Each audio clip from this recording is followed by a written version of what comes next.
Monsieur Dilson, bonjour. Bonjour, Tchad Info. Merci d'être venu, merci d'être sur notre plateau d'entretien exclusif. Merci, le plaisir est partagé.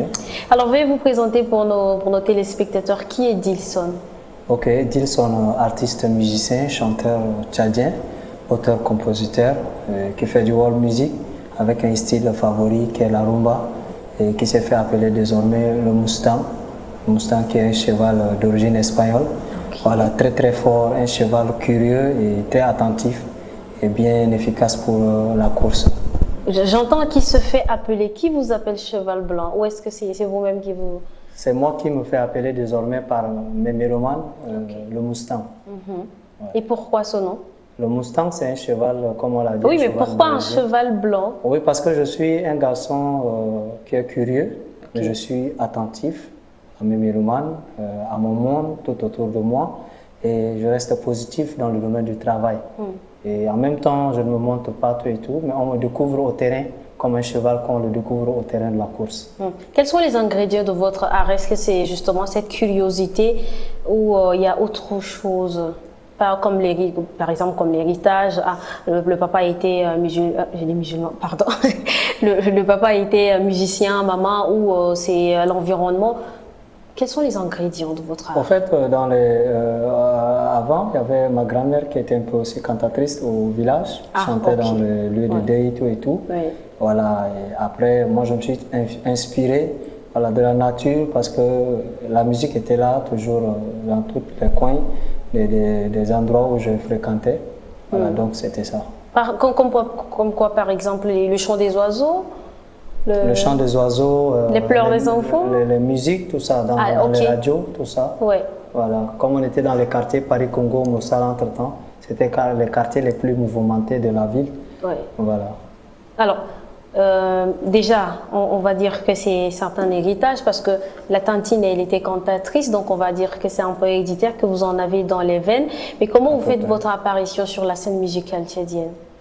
Ok, avant, dans les années 2003-2004, d'abord je côtoyais les murs des bars, Chamade, Charbon, tout ça pour suivre les concerts de Talino, Soubiana, Gazonga. Et le matin, je reproduisais ça avec mes amis au sein de l'ex-5e arrondissement. Ouais. Avec mes amis, on reproduisait ça avec les instruments raccommodés. Et au fil du temps, j'ai eu à créer le groupe Vision Plus. Mais avant cela, j'ai côtoyé Maître Yaï, où j'ai travaillé avec lui 1 an. Après cela, j'ai aussi travaillé avec Talino Mano 3 mois. Et après, j'ai créé mon groupe Vision Plus en 2008. On a eu à cheminer avec mes éléments entre Don Bosco, le bar Bourgeon, Maison du quartier de Chagua. Et en 2010, on a sorti le premier single Souci d'amour. Après, qui passait sur les radios Harmonie, FM entre-temps avec la radio RNT. Et après, j'ai voyagé au Congo, j'ai fait 1 année à Brazzaville, où j'ai enregistré le premier album, un album de 8 titres. C'est là-bas dont je me suis performé musicalement parlant. Surtout dans le rumba, dans la rumba, pardon. Dans la musique, le world music au complet, mais avec un style favori qui est la rumba. Décidément, quand vous avez fait le Congo. Alors, on va dire que vous avez travaillé avec Talino Mano, qui est un grand artiste, paix à son âme. Qu'est-ce que vous retenez de lui, qui vous aide actuellement dans votre art? En fait, Talino, c'est l'originalité de la musique tchadienne. C'est une incarnation de l'humilité, voilà, chez Talino. Donc c'est ce que moi j'essaie de le faire aujourd'hui. Et c'est un gars qui aimait le travail, il bossait. Voilà. Moi je venais, on ne travaillait pas trop, mais j'ai eu quand même à le côtoyer. Voilà, le côtoyer un peu, voilà, savoir comment il est tout et tout. Et c'est le côté original de la musique tchadienne. Vous parlez d'originalité. Quel est votre commentaire sur tout ce que les artistes tchadiens font en général? Est-ce qu'il y a de l'originalité dedans? Bon, quand on parle déjà de l'originalité ici au Tchad, les gens essayent de voir les terroirs, les musiques du terroir, le fond du pays. On ne regarde pas comment on appelle, l'universalité de la musique. Or, la musique, elle est universelle. On peut faire la rumba, mais la rumba made in Tchad. On peut faire aussi du saï made in Tchad. Et maintenant, au Congo, on peut aussi appeler ça du zokela. Donc, pour moi, c'est que l'originalité de la musique par les Tchadiens, il y a ceux qui sont restés dans les anciennités, sont restés en train de puiser encore le fond. Mais il y a nous, certains, qui sont en train d'urbaniser cette musique. On peut prendre le saï, mais mélanger un peu avec un peu des styles afro, tout ça, ça devient une musique urbanisée. Donc, Et à l'ère effectivement, actuelle, c'est l'urbanisation et la musique qui compte maintenant. mais comment vous êtes vu face à ceux qui vont dans les terroirs, qui ramènent de la musique ancestrale, des rythmes ancestraux? Comment se passe la collaboration, j'ai envie Je de suis du dire? côté de tous les deux parce que c'est un travail de recherche, que ce soit de l'afro, que ce soit comment on appelle, de l'ancienneté ou bien de l'originalité, tout et tout. C'est un travail de recherche et puis j'apprécie beaucoup. Moi aussi, je me trouve entre les deux. Parce que dans mon album, il y a des chansons qui parlent, qui viennent carrément du sud profond, du Tchad. Et il y a aussi de la rumba, il y a aussi un peu de afro, tout ça. Donc c'est tout un mélange, je me mets dedans.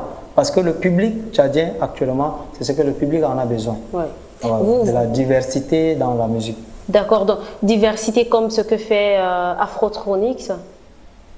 Oui, bien sûr. Qui va prendre les rythmes, par exemple, du Nord, du chanson du Nord, et qui les modernise un peu. Est-ce que c'est dans cette lancée que vous travaillez Bien sûr, c'est dans cette lancée. Et ce qui est à savoir, c'est que chaque artiste a sa ligne à lui. Et c'est toutes ces lignes-là où on les rassemble, ils vont croiser et ils vont former une ambiance. Donc il y a Afrotronics, il peut avoir Ngonsar, il peut avoir un peu de Abdoulaye Ndergué, il peut avoir un peu de mélodie, de Matania, il peut un peu avoir aussi de Soubiana qui vient avec un peu de la rumba, made in Char. Maintenant, Matania peut venir aussi un peu avec Afro, tout et tout. Ou bien peut-être un jeune comme Ligui peut venir avec un peu de musique urbanisée. Voilà, mélanger avec Afrotronics qui sent un peu le nord du Tchad, le sud profond, mélanger avec le Nganja, de Ngonsar et d'Israël, tout ça.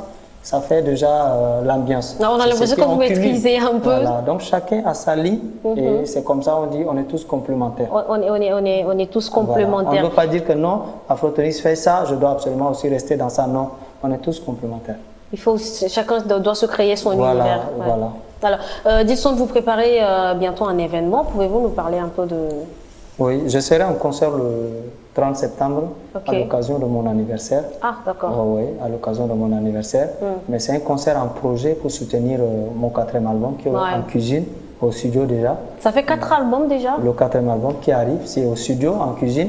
Et comme il manque de moyens, nous organisons ce concert pour pouvoir soutenir la réalisation de cet album. Et c'est aussi à l'occasion de mon anniversaire. Comme j'ai 1 an de plus, je vais le célébrer en live avec mes mélomanes. Comme d'habitude, ils aiment mes soirées en live. Voilà, donc le concert aura lieu le 30 septembre à Cherabel Hotel, situé sur l'avenue Pascal Yoadunadi, non loin de rond-point double voie. Et à partir de 19h, donc l'entrée serait fixée à 2000 francs et les réservations VIP commencent à partir de 50 000 à 100 000 en allant. Parlant des moyens, est-ce que vous vivez de votre art? C'est la question d'emblée, c'est la question qu'on pose à plusieurs artistes tchadiens. Mais est-ce que vous vivez de votre art? Bon, nous ne vivons pas paisiblement, mais comme en arabe on peut le dire, alhamdoulilah. Comment ça va paisiblement? Chez moi, alhamdoulilah. Paisiblement, c'est-à-dire quand tous les moyens sont réunis, voilà, tu as un bon salaire, tout et tout, tes enfants mangent bien, toi-même tu manges, tu sors, tu brilles, on sent que c'est ça, c'est ça. Mais par contre, l'art, c'est un métier qui n'est pas comme d'autres métiers. L'art, c'est la passion qui est là-dedans. Soit on gagne, on ne gagne pas, c'est un combat. C'est-à-dire qu'on a décidé d'être art. Moi, je fais l'art pour toujours. Je ne fais pas l'art pour un temps, non, pour un truc, non. Et puis, des fois, l'art même nourrit déjà son homme. C'est-à-dire, quand je suis là, je suis affamé, mais si je prends ma guitare, je joue, je chante, je suis déjà rassasié. Parce que ça me calme déjà. Donc, j'ai l'amour que j'ai pour l'art là. Cet amour est plus fort que l'argent. Que l'art peut rapporter. Voilà. L'argent, ça vient, ça accompagne juste les projets pour embellir encore nos musiques. On a besoin de bons matériels de sonore, normal, tout ça, juste pour embellir la musique. Sinon, la musique elle-même, elle nous nourrit. Qu'est-ce qu'on dit de Dilson dehors? Ah, je ne sais pas ce que les gens disent, mais ils se disent, peut-être c'est un garçon qui chante bien, peut-être ceux qui diront aussi il chante mal, ceux qui diront peut-être il se débrouille. Mais qu'est-ce que vous entendez, vous? Voilà, je me débrouille. Voilà, Ok. j'avance tout doucement, lentement peut-être. un jour. Peut-être que je vais être aussi l'icône nationale, peut-être internationale un jour. C'est toujours le rêve, voilà. D'accord. C'est d'arriver quelque part. Voilà. Quel est le côté de Dilson qu'on ne connaît pas? Que peut-être des gens proches, très proches de vous, qui vivent avec vous dans la maison, qui partagent votre quotidien, peuvent savoir que nous, par exemple, les mélomanes ne connaissent pas. Quel est ce côté-là? Le côté qu'on ne connaît pas est que je suis quelqu'un qui n'aime pas de problèmes. Je suis quelqu'un qui n'aime pas de problèmes, je suis quelqu'un qui me méfie des problèmes. Vous évitez? C'est-à-dire que je peux vivre dans une concession où les gens se bagarrent dehors, mais je suis dedans, je ne sors pas. Parce que je ne me mêle pas des histoires de gens. Et je ne collabore pas avec les gens qui ne sont pas compréhensifs. Okay. Quand je t'approche une fois, que je vois que tu es inconscient, tu n'es pas compréhensif, je ne réessaye plus la deuxième fois. Donc si j'essaie de te parler une, deux fois et que je vois que ça ne tient pas, je reste dans mon monde. Vous vous résignez? Donc ça c'est mon côté où voilà, je n'aime pas de problèmes. Et c'est un défaut ou une qualité pour vous? Bon, selon moi c'est une qualité. Hein. Okay. Pour mieux éviter beaucoup de palabres. Il faut toujours éviter les problèmes. Alors, qu'est-ce que vos proches disent de votre art? On va dire les parents par exemple. Parce qu'à un moment, on dit, laisse un peu l'art, va chercher le travail des bureaux, fais ceci, fais cela, ou on vous soutient, mais totalement? Ok, en ce qui concerne la famille, tu sais qu'au départ, c'est pas facile. Hein. Ça, c'est avec tout artiste, surtout ici au Tchad. Ok. Voilà, voilà. Pourquoi c'est pas facile? C'est pas facile parce que les gars pensent que l'art, c'est le métier des fainéants, c'est le métier le plus faible. Or, c'est le contraire. Okay. L'artiste ne dort pas. L'artiste normal ne dort pas. Il ne dort pas la nuit, la tête travaille. L'esprit travaille pour pouvoir encore déhancher les manches, les membres après. Oui. Donc, tout le temps, on pense, on écrit tout ça. Donc, au départ, les parents pensent qu'il faut finir à l'école, il faut avoir le bac, il faut aller étudier, il faut venir s'asseoir dans un bureau, travailler. Là, il est content, il dit, voilà, mon fils est devenu quelqu'un. Mais quand on devient un artiste ou on essaie de devenir un artiste, c'est un problème. Et ce côté-là, la mentalité des Tchadiens est en train de changer. Parce qu'après la mort de Talino, c'est là où Talino a été couronné et après sa mort, où les Tchadiens ont su la valeur de Talino, la valeur de l'artiste. Donc certains Tchadiens ont commencé déjà à comprendre la valeur de l'art. C'est-à-dire que l'artiste joue un grand rôle dans la société. Maintenant, des fois, c'est nous les artistes aussi qui amenons les gens à bafouer ou bien négliger notre métier. Ça dépend de la manière de l'artiste de s'habiller, sa manière, tout ça. De se tenir et tout. Voilà. L'artiste, peut-être quand il a des défauts, tout ça, il vient maintenant pleurer devant la famille. Il dit non, voilà, ton métier ne paye pas. Tout, ok. Voilà. Mais il faut savoir se gérer aussi la gestion de carrière qui compte.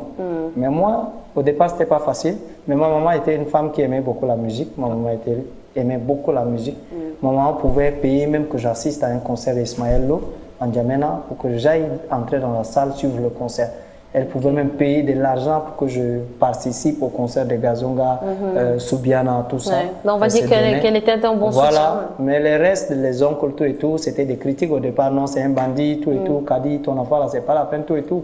Mais aujourd'hui, ils sont fiers parce que quand ils passent dans la ville, dans les panneaux, ils voient mes images, tout ça. Quand ils captent la télé, ils voient mes clips qui passent, tout et tout. Ils voient le nombre des albums, ça passe dans les radios, dans les bars. Eux-mêmes, ils arrivent quelque part, ça danse, ils dansent avec. Donc, ils sont convaincus. Et en plus, l'artiste ne pleurniche pas à leur côté. Je me débrouille avec le peu que j'ai pour couvrir mon art. Couvrir son art, c'est pas seulement faire des belles chansons, tout et tout, mais se couvrir soi-même aussi, être bien habillé, sortir poliment, manger quand même si c'est le peu, manger et ne pas prouver sa faim au monde. Pour que le monde puisse voir la dignité, quoi. C'est important dans l'art. Si j'ai bonne mémoire, vous avez dit que ça fait depuis 2010, bientôt 20 ans, si je ne me trompe pas. 2010, on a sorti le premier single. Oui, que vous êtes dans le milieu. D'ici 2025, ça fera 15 ans de carrière. Alors, qu'est-ce que vous pensez des jeunes comme K2 qui viennent de commencer, qui sont en vogue, on va dire? Ce que je dirais aux jeunes Tchadiens, c'est une pure vérité et ils n'ont qu'à bien le prendre en compte. C'est-à-dire que nous sommes sur une ère très très digitale, où nous, les anciens, nous sommes obligés de venir s'accroître au digital, c'est-à-dire les réseaux sociaux. Il faut toujours s'adapter. C'est important. Or, avant, on était passé des cassettes, après des cassettes à CD, des USB, maintenant c'est le digital, tout et tout. Et les jeunes Tchadiens, ils ont su conquérir ce monde. Les jeunes, les K2, le Ligue et tout ça, là je les tire chapeau, ils ont su conquérir ça. Mais il y a toujours la main derrière. Le digital a une face négative aussi. Ah. Parce que tous ceux qui s'accrochent trop au digital, ils ne travaillent pas. Ouais. Et la musique, ça demande le travail, ça demande la performance, le live. C'est-à-dire tu peux avoir des millions d'abonnés sur TikTok. Mais nous, des fois, c'est ceux qui sont au terrain là aussi qui comptent.